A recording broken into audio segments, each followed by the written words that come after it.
자, 그럼 본격적으로 이제 신약 성경 마태복음부터 시작해서 계시록까지 여러분들과 함께 GSTV 방식으로 진행해 보도록 하겠습니다. 제일 먼저 우리가 기억해야 할 것은 구약 성경이 끝이 난 것처럼 신약 성경도 총 5권의 책으로 사복음서와 역사서와 바울서신과 공동서신과 계시록으로 되어 있는데, 지금 이제 사복음서에 대항하는 마태, 마가, 누가, 요한복음, 그 중에 28장으로 이루어진 마태복음을 여러분들과 함께 풀어가도록 하겠습니다. 마태복음.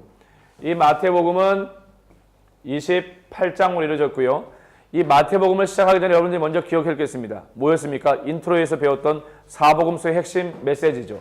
여기 있는 것처럼 마태복음은 28장으로 왕, 사자, 유대인을 위하여서 이 부분을 꼭 점검하고 먼저 들어가야 됩니다. 자, 그러면 이제 보도록 할 텐데, 이 마태복음을 하기 전에 먼저 사복음서가 어떤 책인지 한번 다시 한번 보겠습니다. 거기 보면 이렇게 나와 있습니다. 사복음서 챕터 1에 신약 성경의 큰 뼈대를 볼 때의 첫 번째 네 권의 책이 마태, 마가, 누가, 요한, 사복음서를 나눌 수 있습니다. 이 네 가지 복음서는 각 권이 각각의 독특한 방법으로 예수의 가족의 배경, 유년 시절, 그리고 사역, 그분의 인격과 그분이 가르치시고 치유하시고 전파하시는 것을 담아내고 있습니다. 특히 마태복음 28장으로 이어진 마태복음은 유대인을 대상으로, 여기 나와 있죠? 유대인을 대상으로 왕, 사자로 오신 예수 그리스도를 통해서, 그것을 통해서 뭐요? 이 땅에 예수님께서 왕으로 왔다는 것을 증거하고 있고요. 마가복음은 16장으로 이어져 있는데 로마인을 대상으로, 송아지 복음인 마가복음은요, 이 땅에 예수 그리스도께서 로마인을 비롯해 가난하고 헐벗고 한 맺힌 자들을 위해서 오셨다는 것을 얘기하고 있고요. 또한 누가복음은 24장으로 이루어져 있는데 누가는 인자 사람 복음이라고 말할 수 있습니다. 이 누가를 통해서 예수님이 이 땅에 사람으로 오셨다는 사실을 분명하게 이야기하고 있습니다. 또한 우리가 잘 알고 있는 것처럼 누가의 특징인 OW1H를 통해서 구체적이고 자세하고 역사적인 배경들을 잘 설명을 하고 있고요. 마지막 요한복음은 21장으로 이루어져 있는데 헬라 세계, 별명은 또한 독수리 복음, 영적인 복음으로 알려져 있습니다. 사복음서는 예수님의 3년간 사역에 집중하고 있는데 각 복음서마다 성령의 인도하심 가운데 가장 최적의 사람들, 마태와 마가와 누가와 요한이 최적의 사람들을 통해 가장 효과적으로, 또한 가장 중요한 사람들인 대상, 복음을 듣는 대상인 유대인과 로마인과 헬라인과 헬라 세계를 향해서 복음이 기록되었다는 것을 여러분들이 기억하시기 바랍니다. 그리고 각 복음서가 서로 다른 기사와 서로 다른 이적들, 특수자료라고 할 수 있는데 각 복음서마다 가지고 있는 특수자료가 있는데 여러 가지가 있지만 이는 예수 그리스도에 대한 통일성을 이루기 위한 것이고 효과적인 자료라고 말할 수 있습니다. 따라서 사복음서를 읽어나갈 때 우리는 각 복음서를 통해 더 선명한 십자가와 우리를 향한 예수 그리스도의 사랑을 경험하게 되어집니다. 이제 마태복음 28장을 볼 것 같으면 마태복음을 이해하기 위해서는 여러분들이 가지고 있는 교재 360페이지를 펴보십시오. 거기 보면은 이렇게 표시되어져 있습니다. 마태복음은 왕으로 오신 예수 그리스도에 관한 율법의 완성과 소망의 성취를 말해주고 있다. 마태복음은 헬라의 원전에서 그 제목 자체가 카타마타이온, 즉 마태의 의안으로 되어져 있는데 이는 본서의 저자 마태의 이름을 표제로 사용했음을 잘 알 수 있습니다. 그리고 마태가 4복음서 중에 하나이기에 복음이라고 하는 헬라어 유앙겔리온을 덧붙여 영어 성경에서는 The Gospel According to Matthew라고 이야기하고 있습니다. 한글 성경은요 마태 복음이라고 부르고 있고요. 이 마태복음은 하나님의 선물이라는 뜻의 마태의 이름에서 유래하게 되어졌습니다. 마태복음은 유대교의 일반적 서술법을 따라서 5부분의 예수님의 설교로 산파천재종이라고 하는 예수님의 5편의 설교. 왜 5편의 설교를 이용했습니까? 유대인들을 위해 가장 효과적인 복음의 전도 방법이기 때문에 그렇습니다. 5편의 설교로 이루어져 있는데 산상수훈 설교, 제자파송 설교, 천국 비유 설교, 제자도 설교, 종말 설교 등으로 구성되어져 있습니다. 실제 각 설교가 끝날 때마다 보면 어떻게 했어요? 뭐라고 하냐면 예수께서 이 말씀을 마치심에라고 되어져 있는 걸 통해서 예수님의 5번의 설교로 되어 있음을 우리는 잘 알 수 있습니다. 자, 그렇다면 이제 마태복음을 좀 더 효과적으로 보기 위해서 또 하나 여러분들은 마태복음의 요약 정보를 좀 알았으면 좋겠습니다. 저자는 누굽니까? 마태. 이름의 뜻이 무엇입니까? 하나님의 선물이고요. 히브리식 본명은 레위라고 합니다. 연합하다라는 뜻이고요. 셀이었습니다. 레위 지파의 후손인 알페오의 아들이 족보가 되겠습니다. 기록 연대는 AD 50에서 70년 사이를 보고 있고 장소는 안디옥, 시리아로 알려져 있습니다. 키워드, 마태복음 키워드 보십시오. 성취, 하나님 나라, 인자, 하나님의 아들, 교회가 되어 있고요. 주제는 왕으로 오신 예수 그리스도가 되겠습니다. 주제 말씀은 마태복음 16장 16절 말씀을 통해서 시몬 베드로가 대답하여 이르되 주는 그리스도시요 살아계신 하나님의 아들이시나이다라는 것이 주제의 핵심의 말씀이 되겠습니다. 그렇다면 한 장 넘겨서 358페이지를 보면 이제 마태복음이 어떻게 되어져 있는지 여러분들과 함께 보도록 하겠습니다. 자, 마태복음 보게 되어지면은 목사님이 말했던 것처럼 왕으로 온 사자복음입니다. 28장으로 이루어져 있어요. 1장부터 28장으로 이루어져 있고요. 유대인을 대상으로 하기에 가장 적합한 것은 5편의 설교입니다. 그래서 마태복음의 그래픽 아이콘이 무엇으로 되어 있습니까? 그래픽 아이콘이 5편의 설교집으로 이루어져 있습니다. 그러면 그래픽과 스토리를 통해서 한번 알아볼 텐데 제일 먼저 우리가 연구해야 될 것은 그래픽과 스토리를 통해서 제일 먼저 연구해야 될 것은 바로 이 마태라는 사람이 누군지 알아보고 두 번째는 여기 나와 있는 5편의 설교집에 대해서 한번 연구를 해보겠습니다. 제일 처음에 이 마태라고 하는 사람이 자 보기 쉽게 이쪽에 쓰겠습니다. 자 그러면 이 마태라고 하는 사람이 어떤 사람을 말할까요? 마태라고 하는 사람은요 하나님의 선물이라고 하는 이름의 뜻이 있습니다. 하나님의 선물이라고 하는 뜻을 가지고 있고요. 또 이 마태라고 하는 사람은 무엇입니까? 가버나움의 세리였습니다. 중요한 정보죠. 가버나움의 세리였고요. 또 중요한 정보는 무엇입니까? 12사도 중에 한 사람이긴 하지만 알페오의 아들이었습니다. 그리고 예수님의 12 본제자라고 하는 제자 중에 한 명이었고요. 그렇다면 이 마태복음의 대상은 누구겠습니까? 유대인을 대상으로 하죠. 중요한 정보입니다. 또한 뭐겠습니까? 주제는 왕으로 오신 예수 그리스도를 말하고 있습니다. 이 특징을 더 계속적으로 볼 것 같으면 이 마태복음의 특징은 어떤 특징을 가지고 있냐면 구약 인용이 굉장히 많습니다. 구약. 왜 구약을 인용하게 될까요? 당연히 유대인들은 구약 말씀을 잘 알고 있었습니다. 그 사람들에게는 구약을 잘 알고 있었기 때문에 구약을 이야기해 주는 것이 중요하고 구약을 이야기해 줄 때 신빙성과 진실성과 확실성이 드러나기 때문에 그렇습니다. 무려 130번의 구약 인용을 하고 있고요. 그 다음에 5편의 설교를 통해서 설명을 합니다.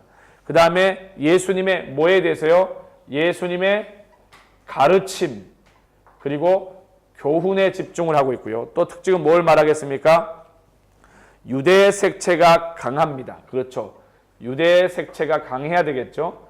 왜요? 유대인들을 대상으로 한 것이기 때문에. 자, 그렇다면 이렇게 마태에 대한 정보를 알았다면 이제는 여기 나와 있는 5편의 설교를 한번 보겠는데 5편의 설교 중에 제일 5편의 설교 중에 제일 첫 번째 설교가 뭐예요? 산상 수훈 설교가 되겠습니다. 산상 수훈 설교. 이어준이 359페이지에 산상 수훈 설교에 보게 되면은 산상 수훈 설교에 대해서 어떤 것이 산상 수훈 설교인지를 얘기하고 있는데 마태복음 5장부터 7장 사이에 있습니다. 마태복음 5장에서 7장 사이에 있게 되는데 거기 보게 되면은 뭐라고 나오냐면은 산상 수훈 설교를 가리켜서 제일 처음에 심, 에, 온, 의, 금, 청, 화, 핍. 심령이 가난한 자는, 애통하는 자는, 온유한 자는, 의를 위하여 핍박받는 자는, 그 다음에 긍휼히 여기는 자는, 마음이 청결한 자는, 화평케 하는 자는, 핍박받는 자는, 이렇게 해서 총 8개의 스토리를 다루고 있어서 우리는 산상수훈 가운데 핵심인 팔복에 대해서 이야기를 할 수 있습니다. 심령이 가난한 자는 하나님께서 그들에게 어떤 은혜를 줍니까? 심령이 가난한 자들에게요? 천국을 은혜로 베푸시죠. 애통하는 자는 하나님께서 어떻게 되어줍니까? 위로해 주시죠. 온유한 자는 어떻게 되어집니까? 땅을 그들이 기업으로 받게 되어지죠. 그 다음에 뭡니까? 의에 줄이고 목마른 자. 의에 줄이고 목마른 자는 하나님께서 어떻게 되어져요? 배부르게 할 거라고 말하고 있습니다. 배부를 것이요. 그 다음에 긍휼히 여기는 자는 하나님께서 어떻게 해요? 긍휼히 여김을 받게 될 거라고 말하고 있습니다. 그 다음에 마음이 청결한 자는 하나님을 볼 것이라고 얘기하고 있고요. 화평케 하는 자는요, 하나님의 아들이라 일컬음을 받게 되어지고요. 핍박받는 자는요, 천국이 그들의 것이라고 얘기하고 있습니다. 이걸 가리켜서 시메온의 긍정합입에서 총 8개가 바로 예수님의 첫 번째 산상수훈 설교였습니다. 5장부터 7장까지 사이에 들어있는데 실제 마태복음 7장 마지막 7장 28절에 보게 되면 예수께서 이 말씀을 마치심이라고 하는 표현을 통해서 예수님의 설교가 끝이 나는 것을 볼 수가 있습니다. 그 다음에 중요한 것은요, 우리가 여기 나와 있는 시메온의 긍정화핍이라고 하는 팔복에 나와 있는 뒤에 나와 있는 천국과 위로와 땅과 배부르고 긍휼히 여기고 하늘을 보고 하나님의 아들이라 보게 되어지고 천국이 그에게 되신 것은 결과를 바라보고 우리가 살아간다면 결코 이러한 8가지의 팔복의 삶을 살아갈 수가 없어요. 그 대신에 팔복의 삶을 살아갈 때 자연스럽게 하나님이 주어지는 것이 은혜인 거죠. 오카노 목사님은 예전에 이 팔복을 설교하실 때 보니까 이것을 가리켜서 예수님의 성품 이렇게 표현되어 있더라고요. 저도 이걸 보면서 언젠가 한번 예수님의 8가지의 성품에 대해서 설교한 적이 있어요. 그래서 여러분, 예수님이 품었던 8가지의 성품과 같이 우리가 이 땅을 살아가면서 정말 필요한 것이 있다면 이러한 심령이 가난한 자로 애통하며 온유하고 의에, 그 다음에 긍휼, 청결, 화평, 핍박받는 그러한 마음을 가지고 살아가는 것이 중요하다는 것을 여러분이 기억했으면 좋겠습니다. 두 번째, 이제 예수님의 설교는 바로 제자 파송 설교입니다. 12제자 파송. 두 번째가 12제자 파송에 대한 설교인데 몇 장에 나와 있냐면은 나와 있는 것처럼 여기 보면은 10장에 나와 있습니다. 그럼 제일 처음에 보겠습니다. 12제자를 부르시겠죠. 12제자를 부르심. 두 번째는 뭐겠습니까? 베드로, 제자 그룹 공동체, 노래가 있습니다. 그래서 예수님의 12제자를 보면 베드로와 함드레, 야고보, 요한, 빌립과 바돌로메, 도마와 마테, 알페오의 아들 내는 쭉 해서 목사님이 어릴 적에 굉장히 주일학교 때 많이 불렀던 노래예요. 그래서 윤여러분 같으면은 야고보와 다데오와 시몬과 가룟 유다 해서 12제자를 부르시고 12명의 이름을 친히 다 말씀하십니다. 그리고 나서 불렀으니까 12제자를 어떻게 되십니까? 보내시는 것이 나오게 되어지죠. 이게 바로 12제자에 대한 파송 설교가 되는 거고요. 그다음에 세 번째 우리가 기억해야 될 것은 이 두 번째 설교를 마치실 때에도 보면 10장의 제자 파송 설교를 마치자마자 끝에 뭐라고 나오냐면은 이렇게 나와요. 다음 장이 시작할 때 예수께서 이 말씀을 마치심에 예수님이 하신 실제적인 설교죠. 그 다음에 또 우리가 이제 보게 되면은 세 번째 나오는 설교가 있게 되어지는데 바로 천국 비유 설교였습니다. 천국 비유 설교인데 이 천국 비유 설교는 어디에 나와요? 13장에 나오게 되어지는데 처음 천국 비유 보면 제일 먼저 씨 뿌리는 비유가 나오죠. 씨 뿌리는 비유. 여러분 잘 알 겁니다. 이 씨 뿌리는 비유 어디에? 길가에 뿌려진 씨. 그 다음에 뭡니까? 돌밭과 가시밭과 좋은 밭에 뿌려진 그 비유가 나오게 되어지는데 마태복음에서는요 이런 비유가 나옵니다. 이 씨 뿌리는 비유를 통해서 100배, 60배, 30배에 대해서 나오게 되어져요. 근데 마가복음은요, 이게 마태복음의 방법이라면 마가복음은 막 증가해. 어떻게? 반대로 30배, 60배, 100배라고 표현되어 있습니다. 그러면 더 나아가서 우리가 주목해야 될 것은 요한복음에는 그냥 처음부터 100배라고 나온다는 것을 기억하시고요. 실제 천국 비유를 하시면서 이제는 가라지 비유를 말씀하세요. 가라지. 여기 밭에 보면은 뭐가 심겨져 있는데 거기에 보면 진짜 알곡과 쭉종이가 있는데 가라지라는 건 뭐예요? 비슷하게 생겼지만 아닌 거예요. 그게 가라지 비유입니다. 그 다음에 또 뭐예요? 겨자씨 비유가 나와요. 겨자씨 비유. 또 어떤 비유가 나옵니까? 천국 비유 중에요.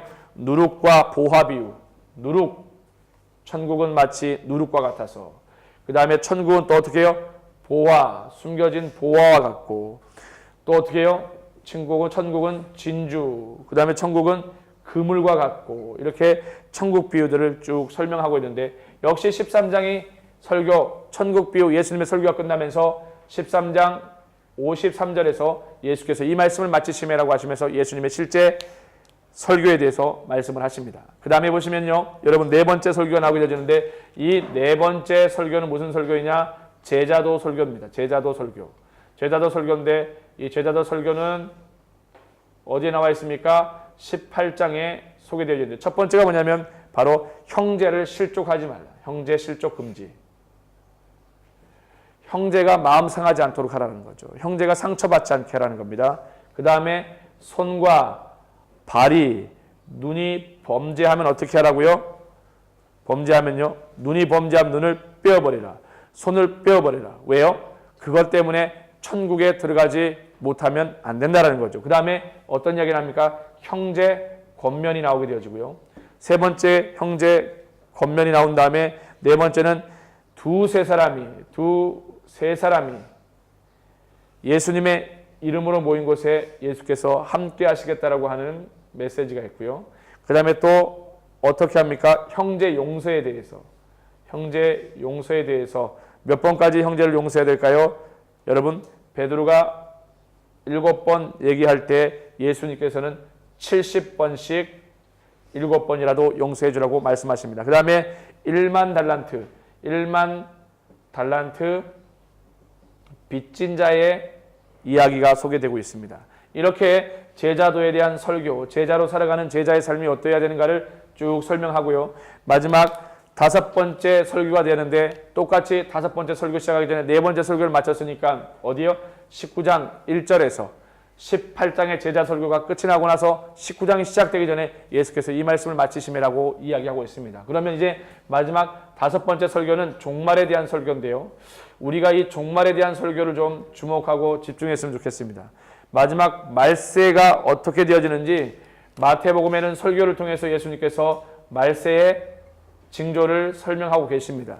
그 다음에는요. 그 말세의 징조를 얘기하면서 다니엘의 예언을 얘기하고 계시고요. 다니엘의 예언이요. 다니엘서에 어디 나와 있어요? 대종말 설교가 마지막 부분에 나오지 않습니까? 그 다음에 또 뭐가 나와요? 대환란에 대해서.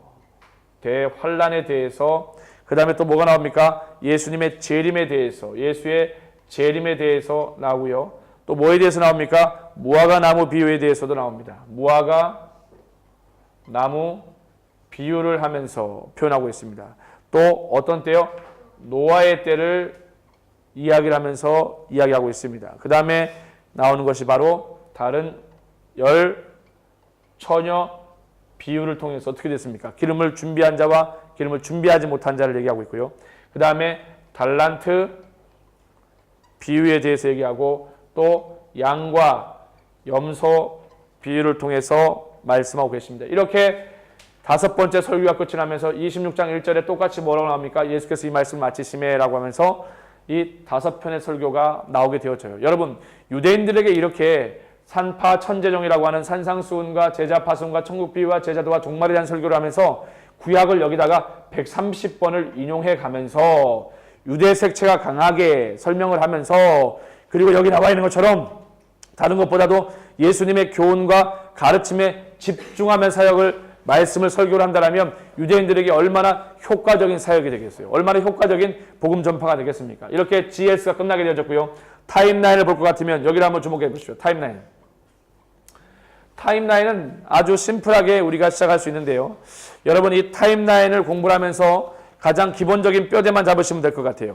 예수님이 이 땅에 오신 부분에 대해서 여러 많은 이야기가 있습니다. 그 중에 우리가 말했던 것처럼 연대를 잡는 것이 쉽지 않아요. 오늘 우리가 살고 있는 2016년은 어떻게 되어져요? 태양력에 기준한 그 달력이잖아요. 칼렌더잖아요. 근데 성경을 이해하기 위해서는 어떤 게 필요하다고요? 영년이 필요하다고 얘기했죠. 영년의 기준이 되어진 게 뭐예요? 저 창세기로 거슬러 가서 노아 홍수 때 보기에는 뭐예요?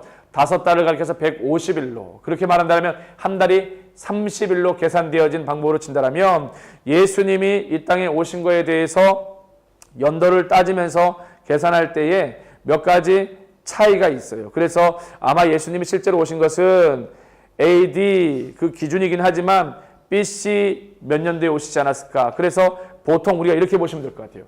예수님이 공생의 기간을 일반적으로 준비할 때를 30년으로 하는데 영년으로 따져본다면 예수님의 공생의 준비 기간을 몇 년으로 본다면 27년으로 보십시오. 27년으로. 공생의 준비 기간을 27년으로. 그러면 태어나서 이까지가 예수님의 공생의 준비겠죠. 예수님이 30살까지 공생의 준비하신 거 아니에요? 맞아요. 그래서 어떻게 되어집니까? 여기가 AD와 BC의 교차점이 되어지는 예수님의 탄생에 대해서 우리는 영년, 지금 빵년으로 보지 않고 BC로 대략적으로 보면 BC 약 언제요?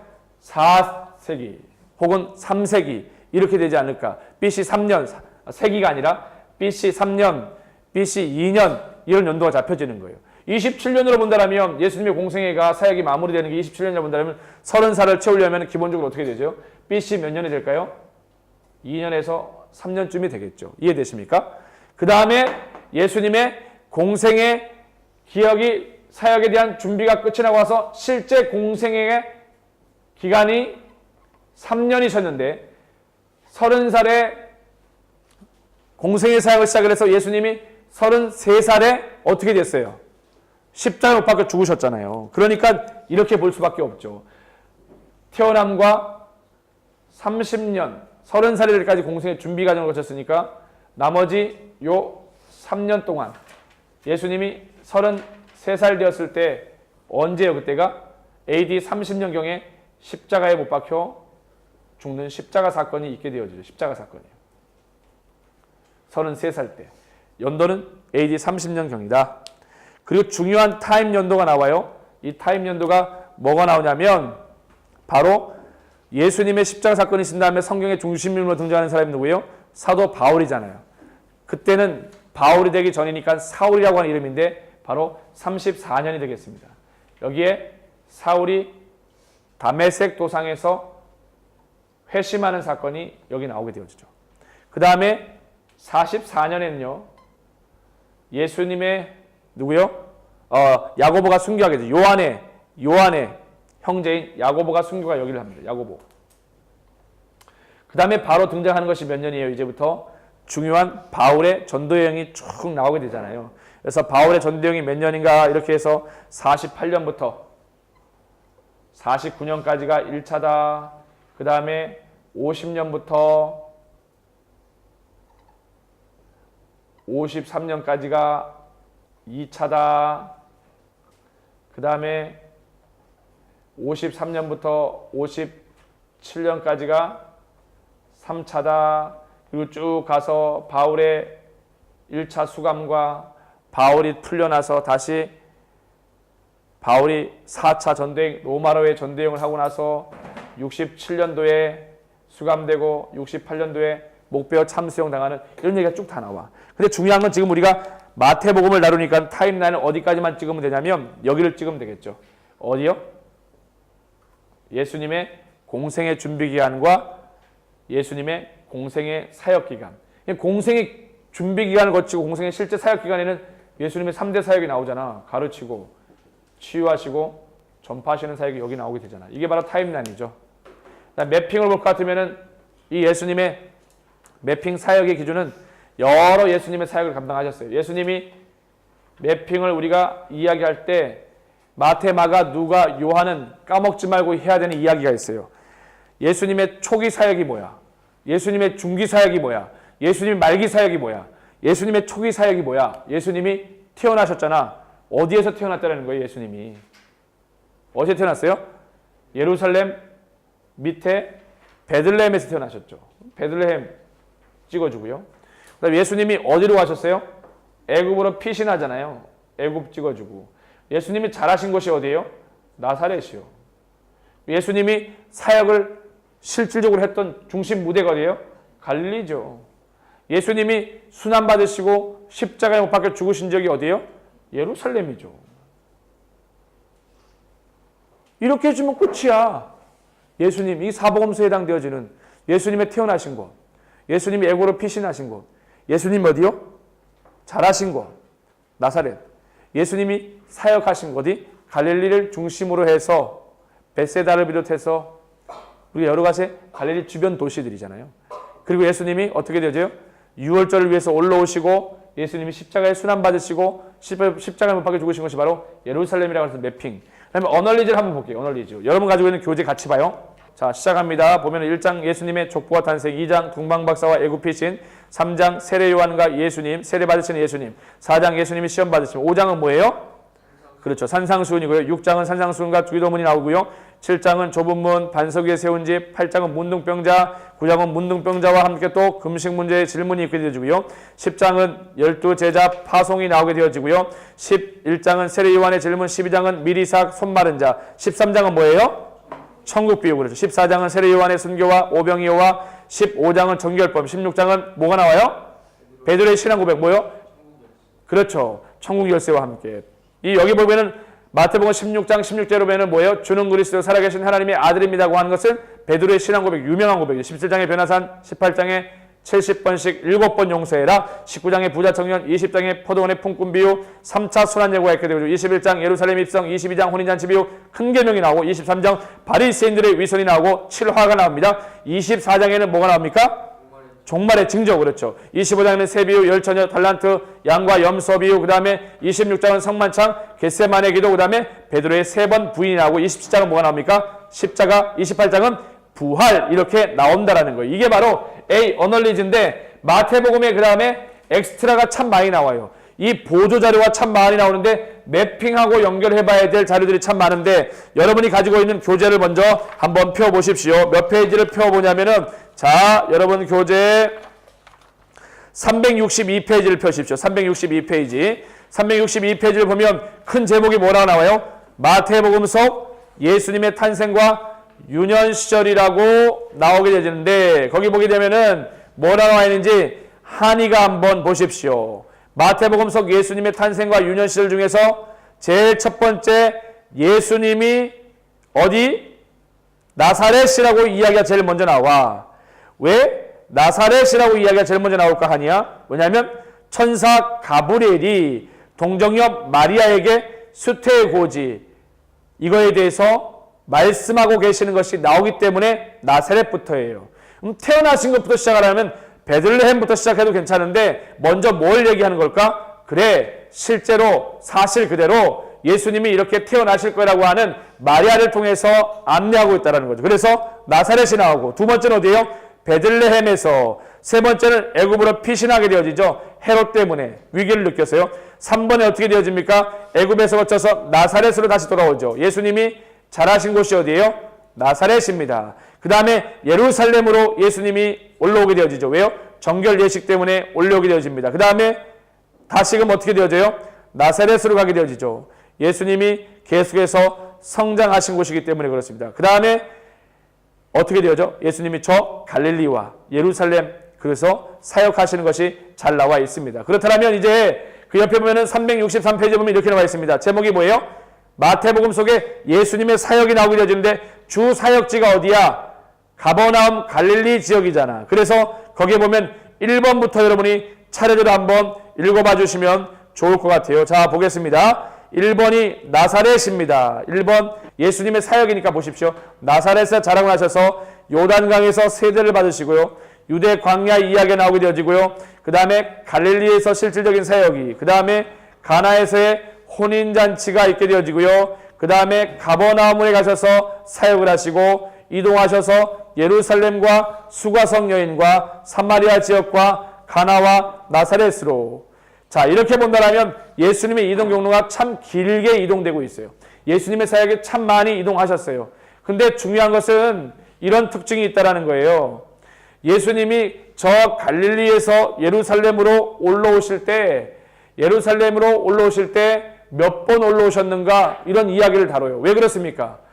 1년에 한 번씩 예수님께서 올라오셔서 예루살렘에 모여서 예배를 드릴 때 그 사역에 대해서 다루는데 요한복음과 목사님이 비교해서 다루어 줄 거예요. 그렇다면 이렇게 예수님이 이렇게 사역 기간 가운데 가르치고 치유하고 전파하신 것이 363페이지에 나왔다면 이제는 실제로 십자가 순환 이후에 부활하신 매핑을 한번 보십시오. 거기 보면 364페이지에 마태복음속 예수님의 부활 이후의 여정이 나오게 되어지는데 예루살렘 무덤에서부터 시작을 하여서 막달라 마리아에게 보이시고요. 그 다음에 엠마오로 가는 제자에게 보이시고 그 다음에 11 제자에게 보이셨습니다. 8일 뒤에 모든 제자들에게 예수께서 다시 한번 오시게 되어지고요. 그 다음에 어떻게 됐습니까? 7 제자들에게도 나타나십니다. 그 다음에 어떻게 되어져요? 11 제자가 지시하신 산에서 이르러 예수님을 보게 되어지고요. 그 다음에 500여 형제들에게 보이게 되어지고 그 다음에 야고보에게도 보이셨습니다. 그 다음에 어떻게 되어집니까? 베다니아까지 나아가 축도하시고 하늘로 올라가 승천하시는 장면이 그 다음에 또 어떻게 되어져요? 사울에게 나타나서 다메섹 가운데서 사울의 회심과 변화를 이끄시기도 하셨습니다. 이렇게 예수님이 매핑의 사역을 통해서 여러분 기억하신 것은 유년 시절 사역 그 다음에요 예수님의 실질적인 중간 예수님의 3대 사역을 본다면 초기 사역, 중기 사역, 말기 사역인데 중기 사역에 대해서 우리가 지도를 받고 말기에는 어떻게 되어집니까? 예수님의 십자가 부활 이후의 사역에 대해서 지도 매핑을 참고해 보았습니다. 그렇게 보면은 365페이지에 보면은 사복음 속에 이스라엘의 단면도가 나오게 되어지는데 여러분들이 참고해서 지도를 보시면은 도움이 되겠습니다. 한 장 더 넘겨보시게 되면은 거기에 마태복음의 추가 자료가 366페이지에 신약시대의 권력자들이 나오게 됩니다. 신약시대의 권력자들이 나오게 되어지는데 거기에 보면은 대제사장, 수석제사장, 일반제사장, 레위인, 회당, 그 다음에 핫잔, 랍비, 사내들인 공회의원, 지방공회의원, 세리, 총독, 관료, 군인, 헤롯과 헤롯당 무엇이라고 나와 있어요? 구분 지었죠. 성전과 관련되어지는 부분들과 회당에서 관리되는 거 공회와 총독부와 헤롯왕가를 각각 권력 계층대로 나누어서 여러분들께 잘 설명을 해주고 있으니까 참고해 보시면 되겠습니다. 그 다음에 특별히 옆에 있는 367페이지에 보면 마태복음의 추가 자료가 나와 있는데 예수 그리스도에 대하여 신약에 성취된 예언들이 참 많아요. 그래서 예언의 내용을 가운데로 중심으로 해서 왼쪽은 구약 속에서 예언한 것이고 오른쪽은 성취되어진 말씀에 대해서 이야기하고 있습니다. 자, 동정녀 탄생에 대해서 이사야에서 예언한 것이 마태복음에 그대로 성취되었고 다윗의 자손과 영원한 권세와 임마누엘도 이사야에서 7장 14절에 나와 있는데 그것이 마태복음 1장 23절에서 되어지죠.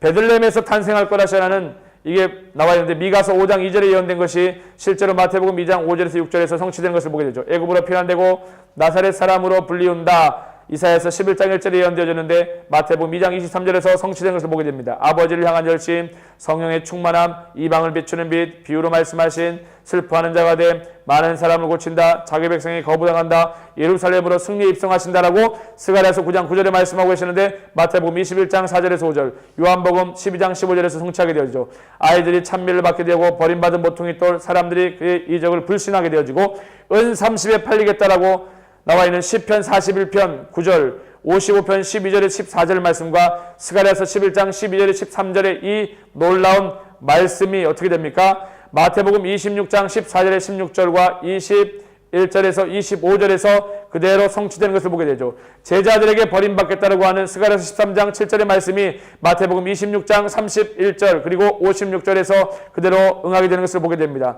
채찍질과 침뱉음을 당한다는 것이 이사야서 50장 6절에 나오게 되어지는데 실제로 마태복음 26장 67절 그 다음에 27장 26절에 그대로 응하게 되어집니다. 토기장의 밭을 삼 두 강도 사이에 못 박히심. 참 놀랍잖아요. 마지막에 예수님 십자가에 못 박히실 때 두 강도 사이에 못 박히게 되시는데 그것이 시편 69편 21절에 이사야서 53장 12절에 말씀하고 계시는데 실제로 마태복음 27장 38절과 마가복음 15장 27절에서 응하는 것을 보게 됩니다. 자, 그 다음에 신 포도주를 마시게 될 것이고 손과 발이 찔림을 당할 것이고 옷을 제비 뽑아 나눈다는 이야기가 나오게 되어지는데 시편 22편 18절에 나오게 되어지는데 마태복음 27장 39에서 44절에서 마가복음 15장 29절에서 응하는 것을 보게 되어집니다. 대적들에게 조롱을 당하고 목마르고 영혼을 아버지께 부탁하고 그의 뼈가 꺾이지 아니함과 저가 그 피 그 찌른 자를 볼 것이라는 것과 부자의 무덤에 장사된다라고 하는 것, 이사야서 53장 9절과 마태복음 27장 57절에서 60절에서 그대로 응하게 되어집니다. 그 다음에 부활과 승천에 대한 모든 것들이 그대로 응하는 것을 보게 되어집니다. 마지막으로 넘겨보시면은 368페이지에 보면은 마태복음의 추가 자료, 비유와 치유 특별 자료, 마태복음에만 있게 되어지는 비유와 치유 특별 자료가 보면 곡식과 가라지 비유, 밭에 감추인 부화 비유, 진주 그물 비유, 1만 달란트 빚진 자의 비유, 두 포도원의 품꾼 비유, 두 아들 비유, 열처녀 비유, 양과 염소 비유는 마태복음에만 나오는 치유와 또 비유의 비유가 되겠습니다. 그러면 비유가 이렇다면 치유 비유, 마태복음만 있는 치유 특별 자료는 뭐가 있습니까? 두 소경을 고치신 사건과 베드로가 물리를 걷는 것, 그 다음에 물고기 입속에 한 세겔 사건과 성전 병자 치유 사건이 바로 그렇게 볼 수 있습니다. 그렇다면 마태복음 속에서 예수님이 이 땅에 오신 이유는 무엇이겠습니까? 제일 처음에는 마태복음에 언급되어지는 것을 보게 되어지면 죄인을 구하러 오셨고 성령과 불로 세례를 주려고 율법을 완전케 하시려고 죄인을 부르러 오셨고 화평이 아니라 검을 주시려고 이방의 심판을 알리게 하기 위해서 반석 위에 교회를 세우려 잃어버린 자를 구원하시려 자기 목숨을 대속물로 주기 위하여 죄사함을 얻게 하시기 위해서 예수님이 이 땅에 오셨습니다. 마태복음 속에 재림의 징조들은요, 어떤 재림의 징조가 있습니까? 미혹하는 일이 성행하게 되어지고 난리와 소문이, 시험 드는 일이 많아지고 불법이 성행하고 사랑이 식어지고 천국 복음이 모든 민족에게 증언되고 적그리스도가 출현하고 자기의 경건하지 않는 정욕대로 행하는 것들이 많아질 것이라는 겁니다. 지금까지 저는 여기 나와 있는 신약 27권 가운데 대항목, 사복음서, 역사서, 바울서신, 공동, 일반서신, 계시록 중에 첫 번째 사복음서의 첫 번째 장되어지는 마태복음을 G, S, T, 그 다음에 M, A와 엑스트라 자료를 통해서 여러분들과 함께 살펴보았습니다. 수고 많으셨습니다.